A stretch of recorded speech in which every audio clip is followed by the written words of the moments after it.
નમસ્કાર મિત્રો, ઓમ ઇલેક્ટ્રિકમાં તમારું સ્વાગત છે। આજે આપણે એમપીપીટી સોલાર ચાર્જ કંટ્રોલરને અનબોક્સિંગ કરશું। તો સૌથી પહેલાં તો આપણે તેનો જે કવર છે તેને અલગ કરી નાખશું જે બોક્સની અંદર છે।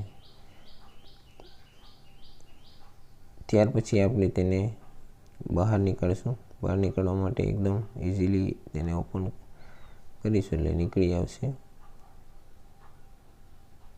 તો સાઈડના કવર છે તેને આપણે અલગ કરી દઈશું। ત્યાર પછી આપણે તેનો જે વોરંટી કાર્ડ છે અને તેમાં જ મિત્રો આપણે તેનો ડાયાગ્રામ કેવી રીતે આપણે તેના કનેક્શન કરી શકીએ તો તમને ડિટેલમાં માહિતી આપું, ઓપન કરીને તમને બતાવું। તો આ સોલાર પ્રાઇમ પ્લસનો એમપીપીટી ચાર્જ કંટ્રોલર છે, તેનો જે ડાયાગ્રામ છે અને તેની ડિટેલ છે તે બધી આમાં આપેલી છે। ત્યાર પછી આ વોરંટી કાર્ડ છે કે જ્યાંથી તમે તમારું MPPT solar charge controller service કરાવી શકો છો। અને હવે તેનું કવર કાઢીશું આપણે।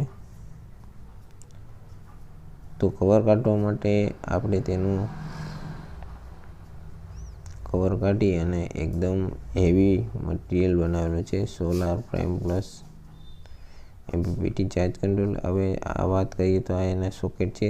તો પહેલો સોકેટ છે તે સોલાર પેનલનો છે, બીજો છે તે બેટરીનો છે અને ત્યાર પછી ઉપરની તરફ જોઈએ તો એક એમસીબી આપેલી છે, ફેન આપેલો છે અને બેટરીનું સેટિંગ આપેલું છે।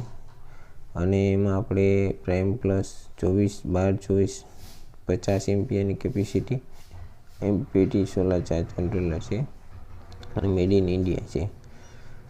તો આ સોલાર ચાર્જ કંટ્રોલરમાં મિત્રો આટલું જ, અને આના કનેક્શન આગળના વિડીયોમાં સમજાવીશ। ધન્યવાદ, જય ભોલેનાથ।